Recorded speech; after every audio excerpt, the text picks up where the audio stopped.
and I am back. I'm back, and this is Magpie's Thoughts, where anything is worth considering.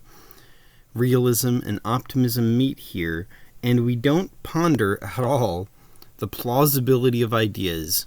We look at them for their merits. All right. So, we were talking about the amendment. This magical amendment that somehow passes like what a genie could do. And we wanted to ponder different parts of the amendment, because I really haven't given it the entire thing to you yet. So let's kind of walk through the last few parts. We've talked about why we need the amendment, from the Electoral College to how the Supreme Court is chosen to the Senate disparities itself. Then we talked about amendments and how amendments pass. Then we talked about how to split states. And that was fantastic. We talked about how the local government could have a little bit more authority in places that are sometimes forgotten about, to be honest. And then we talked about merging states. And I went through the math and why, for states that have low population, merging could be the best thing that could happen to them. But now we have a few kind of problems, the exceptions. So before we get too deep into it, we need to talk about the other categories. Okay? So we have territories. And DC is not a territory, it's a federal district, I guess you could say, but it's going to be treated like a territory for now. All right? And they're all these kind of not states in America that have defined borders. All right, so that's fine. What else do we have? We have states that don't touch the other states. And that's a little sticky too. So let's start with separating out the areas. So every territory and state that does not touch the mainland, it's not one of the 48, is part of what I consider two basins. We have the Pacific Basin, Alaska, Hawaii, American Samoa, Guam, Saipan, which is Northern Marianas. Right, that's one basin. The other basin has things like Puerto Rico, it has the U.S. Virgin Islands, right? That's the Atlantic Basin. And let's begin. Let's start talking through. Let's say, I guess I need to back up. I know this feels very hesitant, but I need to kind of frame it out a little bit more. The goal of this next part is that territory shouldn't be a permanent status unless the people there want it to be. Territory should be moving towards something. And there should be legal pathways to do that. All right. So that's the thing. Otherwise, we're just owning a place and not giving them proper representation. And that's not great at all. Okay? So we need to find a way, without disrupting our entire system, to allow things to happen and change. Change is the key here. And that also applies to places like Alaska and Hawaii. Change has to be able to occur because we have a problem. And when it comes to Alaska and Hawaii, the problem is fairly simple. What happens with them? I mean, if they need to split, that's easy. We can split Hawaii into two states. It would be a little weird, but we'd probably just go by island, maybe, and that's fine. We want to split Alaska in half. That's even easier, if they become that big. Kind of hard to imagine Hawaii becoming so large in population it needs to be split in half. Not gonna lie, not a lot of land here. But either way, splitting isn't the hard part. Merging is. Because if we say they can't merge, or don't have to merge, or anything like that, then we're being a little bit unfair to them. It's implying that they get a get out of jail free card. If you're too small, Vermont, and your neighbor is too small, you're gonna merge. Period. But Alaska, who's also in the 5 smallest states, by population, never would have to? Oh, well, that feels like they get the automatic imbalance that it will work for them forever. But they don't share a border with any other U.S. state, so how do we solve it? So there are 2 basins, and I know I just said that. So any state, now this is the important part, in your basin, it can merge with. Remember when we were talking about Alaska and Hawaii? They're in the basin, but they're not the only ones in the basin. California, Oregon, and Washington all also border the Pacific Ocean. So, in a world in which Oregon's population continues to drop and drop and drop and drop, continues like for decades. This isn't anytime soon. Remember, this would be an amendment. This would go forever. Alaska's population stays levelly low. Level and low, yeah. And so we have to decide what happens. And so they would have the possibility to merge. Well, that's weird, right? And we're living in a world in which Oregon becomes one of the smallest population states. So, I mean, we know that we're in a hypothetical world. And we don't have to try to justify it or say, well, it would have value because, look, in a world in which this is possible, we might be so far in the future we're transporting from one place to another, so it's not an issue anymore. I don't know. But they're allowed to merge. Or maybe it's the world in which California is split into 4 parts already, and one of those parts, 50 years later, becomes so small that it ends up trying to merge with Hawaii. So, we need to pause here for a second and say, well, wait a minute. Do they have to take the deal? Does Hawaii, does Alaska, do they have to take the deal? And the answer is no. They can locally vote for what we're going to call home rule.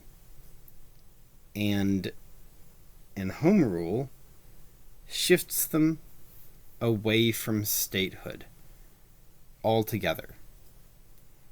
Now, we're going to pause that part because all the parts are going to connect and talk about the next group of places. Territories. Because that's what Alaska and Hawaii would be in this weird scenario if they were asked to merge and they said no. They wouldn't suddenly become independent. They would shift down to being just a U.S. territory. It would have to be a vote, a majority vote of the citizenry, after their state legislator voted to try to invoke home rule. And they would become territories. Okay. But let's look at things the other way, because this is what will make it make sense. How does something that is a territory become a state? Well, we have a section about that. From the federal district of, the District of Columbia to Puerto Rico, any of them, all they have to do is when we first do the census and we rank out all the states, if there is any of them that are not states that is larger than the smallest one, it just has one extra person. Boom, it's a state. And Puerto Rico is an easy example. It's larger than many of the smallest states. Okay? So it would instantly become a state. It's not up to a territory to stay. If it's big enough to become a state, it becomes a state. All right? Now, the next question becomes, well, let's say a place wants to be a state, but it's only a territory, and it just doesn't have the population. Is there any way it can help itself other than try to increase its population in ways that might not be natural? We don't want people to pave paradise just to try to gain statehood. But we also don't want to suddenly have a state that has 10% of the smallest state. That's not fair either. Well, they have one option, and that's that we're going to allow all territories within a given basin, we've established what that is, to merge or divide according to local rules. So in other words, if Samoa and Saipan and Guam decide they all want to be defined as a single U.S. territory, it might be a little bit of a mess, and they still might keep most governing things local, but it wouldn't be up to the federal government. It would be up to those three territories agreeing to do it. And then, on paper at least, they would be defined as a single territory. Now that might seem odd, but if that helps get them to the population, but you might point out that's probably still not big enough.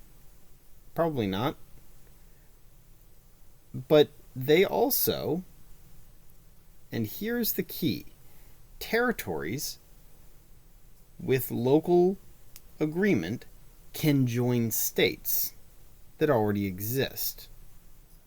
Now let's shift out of the Pacific for a moment and imagine a world in which the U.S. Virgin Islands wants to become a state. And so they decide that the easiest way to become a state is simply to become part of Florida. So they pass a local bill that is requesting merging with Florida. And in this version, Florida says yes. Then they are now part of a state. They are not their own state, but they're part of a state. And likewise, if Samoa decides it wants to become part of Hawaii, and Hawaii's fine with that, and Samoa's fine with it, then they become part of a state that way. All right? So far, so good. But what if they don't? What if they don't want to merge with anyone? And so a census goes by, and they don't have enough to become a state, and they didn't merge with anyone. So then the next census goes by. Let's say 3 censuses go by, and they do not have the population to become a state. What happens now? Well, it's pretty simple. What happens is that they have an option for home rule. Now, I mentioned that before when it came to states. But this time, they're already territories. So if a territory invokes home rule, they poll their population, they do an election and a ballot measure, if you will, and everyone votes. And if 51% vote for home rule in a territory, that territory stops being part of America. It had just voted for independence. And we need to honor that. Now you might say, well, what's the point? Territory shouldn't be a permanent status. There are territories that we route towards statehood, and there are territories that can move towards independence. And if they don't want independence, And if they don't want statehood, that's their decision. But it shouldn't be forced to stay in this strange limbo. There have to be ways to try to push themselves into statehood if they want it, even if it means sacrificing local autonomy. If it means that much to them, then that choice should be there. And if, on the other hand, they hate being part of America, then that's a route too. And you can say, well, America offers a lot of benefits, and I agree, but that doesn't mean they need to be part of America to gain those benefits. Consider the difference between all the benefits you get from being from American Samoa and compare that to the Marshall Islands. Okay? There are significant differences. They're different countries. One is American Samoa is America. They all have American passports. But if you were to say, well, can I move to Nebraska and get a job with my passport without a work visa? Well, in both cases, the answer is yes, because we have the Compact of Free Association between the Marshall Islands, Palau, and Micronesia. Yeah, it's those three in America.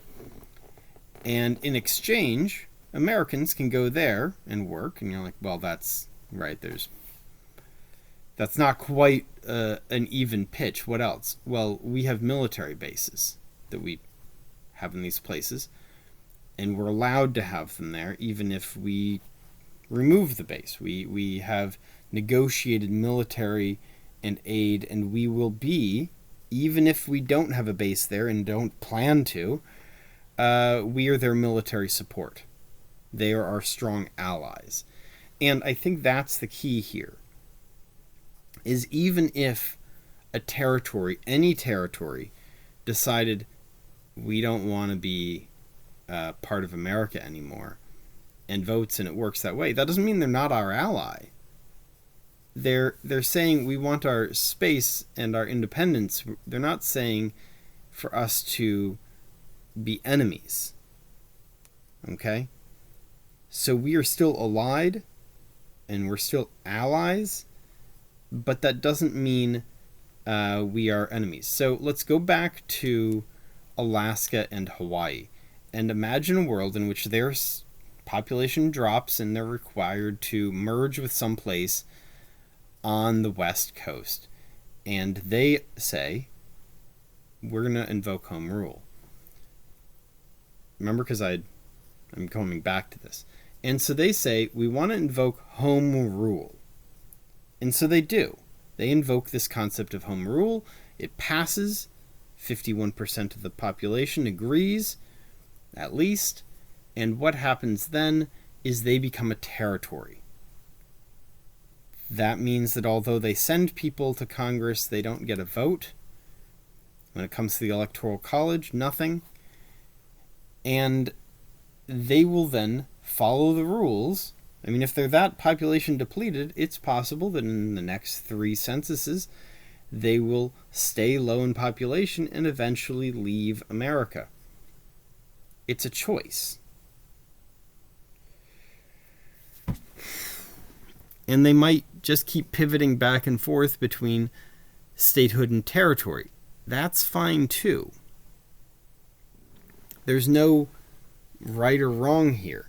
The point is, every place has the choice. But once you're independent, there is no process to become a territory again. We're not really interested in empire like we used to. We're not searching for new territories to claim. All right? So, covered a lot of different parts of this, but the key here goes back to the original part. We're trying to be fair with how we are represented. And that means a bunch of different things. If you live in a very low population place, then your senators are probably overrepresented. So we're looking to correct that. Now, if you're from a place that is very populated, we probably need less.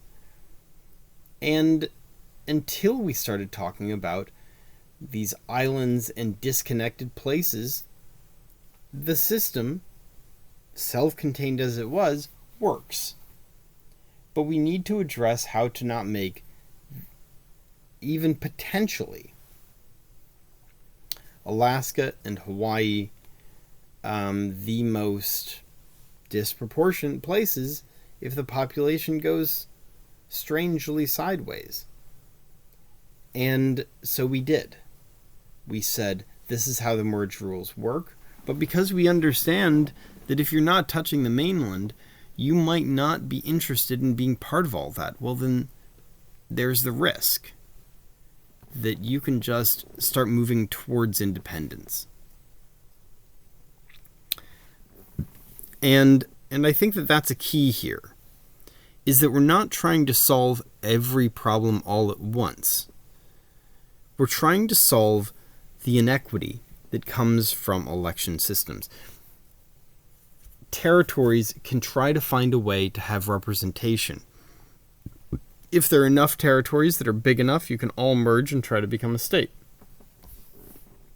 If they're not, they can join a local, they can join another state if permission grants, and then at least their vote counts. And that's the thing that matters. How much it matters? Am I requiring it? No. But it's something that all of them need to think about. How do we create paths? It shouldn't be default setting forever. You know, we talk about, well, once we hit 50 states, that was it. Well, we did that decades ago. It's insane how long ago that was. It's over 60 years since the last time we added a state. Puerto Rico, there have been many movements to make Puerto Rico, and I might add DC, into the statehood list. And we have not. And you might say, well, okay, but it hasn't been that long, which is a weird way to argue it. So, for the record, we've never gone 60 years and not added a state until now. Alaska and Hawaii added very close together. But if you go 60 years before that, you're in the 1800s. And it's not like we had 48 states for that entire time. No. So, that tangent aside, I think we've covered the basic parts of this and the exemptions and exceptions of it. What would it help? It would help everything, because this allows amendments to have a little bit more authority. And it would allow amendments to be a bit more responsive to the people. And I think that's really, really important. And so I think at this point, I'm going to wrap this up. I'm not saying I don't have more thoughts on this topic, but I'd love to hear what you have to say about this topic. What would you like me to do with it more? Because it's possible that the next the next podcast, I'll move on to a new topic. We'll see how I'm feeling. But until next time, signing off. I need a catchphrase.